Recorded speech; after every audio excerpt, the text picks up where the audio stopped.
Ismail, bagaimana kondisi di Iran saat ini pasca perundingan di Pakistan yang berakhir tanpa adanya kesepakatan? Apakah situasi politik atau pernyataan dari pemerintah Iran saat ini cukup keras untuk bisa menjelaskan alasan mengapa kemudian tidak ada kesepakatan? Ya Mbak Marcelina, secara umum kondisi di Iran masih sebagaimana sebelumnya, masih stabil, kondusif, masyarakat masih beraktivitas normal.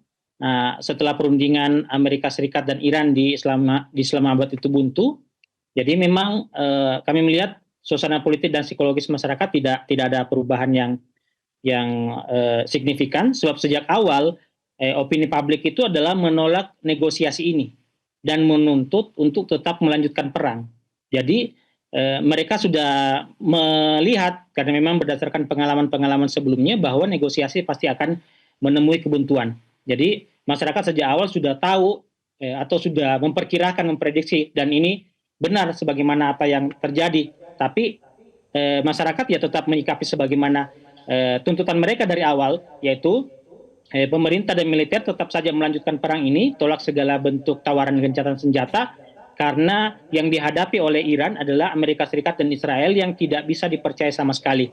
Justru pelanggaran yang mereka lakukan adalah pelanggaran yang sangat tidak bisa ditolerir, tidak bisa diterima, karena melakukan serangan justru di saat perundingan masih sedang berlangsung. Jadi walaupun kemudian dari pihak pemerintah sendiri itu melihat bahwa Iran tetap pada sikapnya, yaitu tidak menutup pintu diplomasi, dan menolak negosiasi yang dinilai syarat dengan tekanan atau tuntutan sepihak dari Washington. Jadi dari pihak pemerintah itu masih membuka ruang diplomasi dengan catatan bahwa dialog yang akan dilakukan itu tidak boleh di bawah tekanan dan tetap menghargai kedaulatan dan wibawa Iran. Ya, dialog tidak boleh di bawah tekanan, tapi kemudian setelah buntu kemarin, Trump justru memerintahkan untuk memblokade Selat Hormuz. Nah, bagaimana respons dari pemerintah Iran soal ancaman ini? Jadi sejak awal memang Iran itu sudah kebal dengan ancaman-ancaman Amerika Serikat, dan karena memang sudah ditegaskan sikap Iran ini jelas ketika ditawari negosiasi dan negosiasinya itu memenuhi persyaratan-persyaratan atau ketentuan-ketentuan yang diminta Iran. Misalnya dalam negosiasi Iran yang harus menentukan tempatnya di mana, mediasinya siapa, bentuknya seperti apa, dan juga isu yang dibicarakan apa.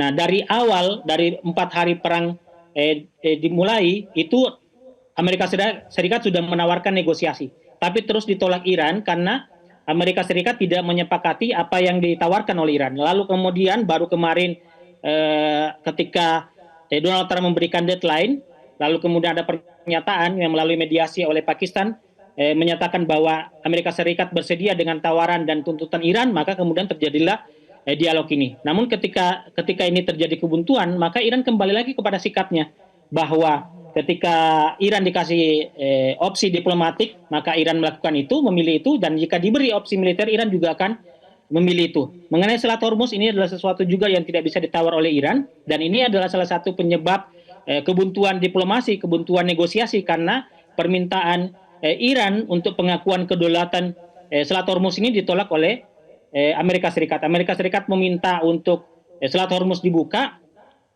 tanpa kemudian memberikan pernyataan atau pengakuan terhadap kedaulatan Iran terhadap atas Selat Hormuz, sehingga ini kemudian ditolak dan dianggap tidak realistis oleh Iran, sehingga pengawalan dan pengamanan di Selat Hormuz itu tetap masih dilakukan Iran sampai sekarang.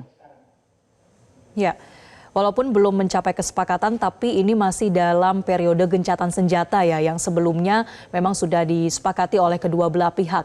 Nah, setelah kemudian ada kesepakatan yang tidak tercapai ini, Ismail, apakah ada peningkatan pengamanan di sisi Iran, mengingat bagaimana potensi agresi militer ini bisa saja terjadi atau pelanggaran terhadap gencatan senjata bisa terjadi?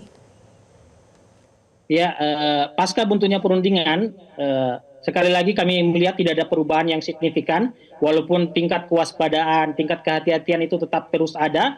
Kami melihat masyarakat tetap masih bisa menjalankan aktivitasnya secara normal, kantor, pusat-pusat pendidikan masih dibuka, walaupun sejumlah sekolah itu diliburkan dan berlangsung pendidikan secara online.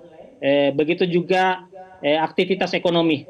Pasar tetap buka, pusat-pusat perbelanjaan tetap ramai, mobil-mobil tetap dengan lalu lintas lancar di jalanan, sehingga memang sejak awal bahwa perang ini dengan skenario terburuk sekalipun itu masyarakat Iran dan pemerintah Iran sudah siap menanggung risikonya. Karena memang dari awal mereka menegaskan bahwa Iran tidak akan pernah mau tunduk, tidak pernah mau diperintah atau didikte oleh Amerika Serikat dan Israel.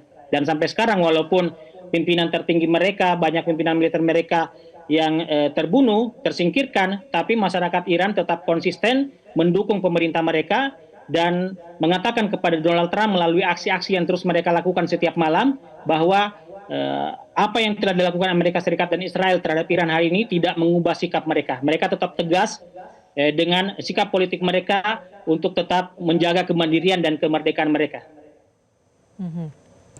Komitmen tegas dari masyarakat Iran ya yang terus berjuang untuk kedaulatan dari negara mereka.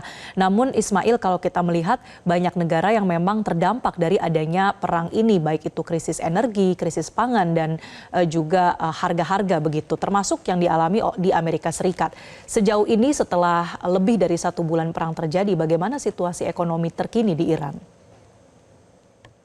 Ya, sering kami sampaikan bahwa kondisi ekonomi masih relatif stabil.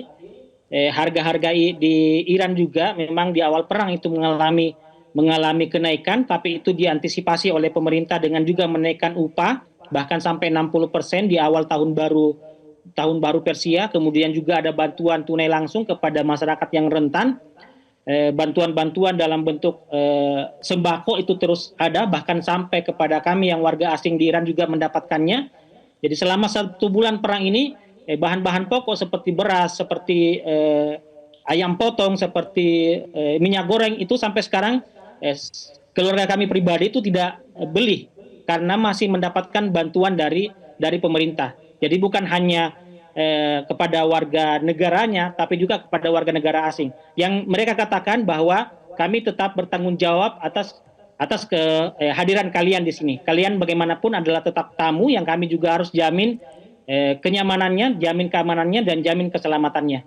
Sehingga bantuan-bantuan bukan hanya kepada, bahkan termasuk bantuan tunai, itu juga diberikan kepada warga-warga asing yang ada di Iran. Sehingga kami sama sekali tidak merasakan ada kelangkaan bahan pokok, ada kenaikan harga yang membuat ekonomi terasa sulit. Itu semuanya berjalan normal. Kami sering menyampaikan bahwa pasar terbuka, pusat-pusat perbelanjaan ramai, dan tidak sebagaimana banyak negara lain yang justru malah terdampak dengan perang ini.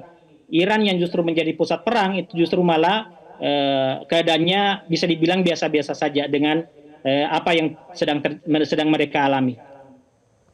Baik, artinya bisa dikatakan kalau secara fisik begitu ya, aktivitas ekonomi, aktivitas pendidikan atau mungkin pemerintahan di Iran saat ini apakah masih berjalan dengan normal atau kemudian sudah berangsur pulih begitu sejak pertama kali perang ini pecah di akhir Februari lalu, Ismail?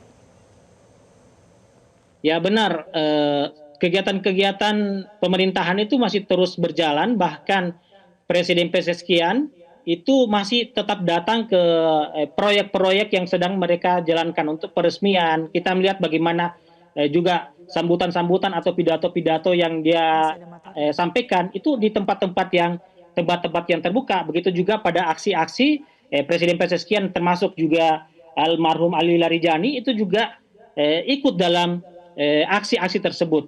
Pada saat peringatan Yaumul Quds, pembelaan terhadap Palestina, mereka juga hadir di ruang publik, di jalanan. Begitu juga peringatan Hari Republik Islam Iran, pejabat-pejabat penting Iran seperti Menlu Arakci juga hadir di tengah-tengah masyarakat. Ini menunjukkan bahwa pertama solidaritas masyarakat dan pemerintah itu terjalin sangat kuat karena masyarakat masih memberikan kepercayaan penuh kepada pemerintah, dan pemerintah juga memberikan pelayanan yang maksimal kepada masyarakat. Korban masyarakat yang terdampak oleh perang ini dengan rumahnya yang hancur itu mereka diungsikan atau ditempatkan sementara di hotel-hotel. Ada 100 hotel yang dilibatkan untuk menampung para korban yang terdampak perang yang rumah-rumahnya hancur. Jadi selama di hotel itu mereka dilayani sebagaimana tamu hotel pada umumnya, biayanya sepenuhnya ditanggung oleh pemerintah. Konsumsinya, penginapannya, dan semua apa yang mereka butuhkan itu disimpan dilayani oleh hotel. Sampai kemudian rumah mereka yang hancur itu direnovasi oleh pemerintah. Sehingga dalam kondisi perang sekalipun itu rumah-rumah ini langsung direnovasi. Sehingga setelah rumah ini direnovasi, mereka kembali ke tempat kediamannya yang sebelumnya hancur. Di pemakaman semuanya ditanggung oleh pengobatan, pemakaman semuanya ditanggung oleh pemerintah. Sehingga masyarakat sampai saat ini masih terus turun ke jalan memberikan dukungannya pada pemerintah karena mereka benar-benar terlayani meskipun ya tidak sebagaimana misalnya di Israel ada bunker, ada tempat-tempat persembunyian yang disediakan. Iran tidak menyediakan itu karena memang kita lihat bagaimana Iran dengan wilayahnya yang begitu sangat luas tentu membutuhkan biaya yang sangat besar untuk membangun bunker-bunker untuk mereka. Tapi ketika ada yang terdampak, pemerintah langsung turun tangan dan bertanggung jawab sepenuhnya. Dan ini membuat masyarakat Iran begitu sangat terus mendukung pemerintahnya. Baik, terima kasih Ismail Amin sudah menggambarkan kepada kami bagaimana situasi di Iran pasca perundingan di Pakistan. Sekali lagi terima kasih Ismail dan selamat siang.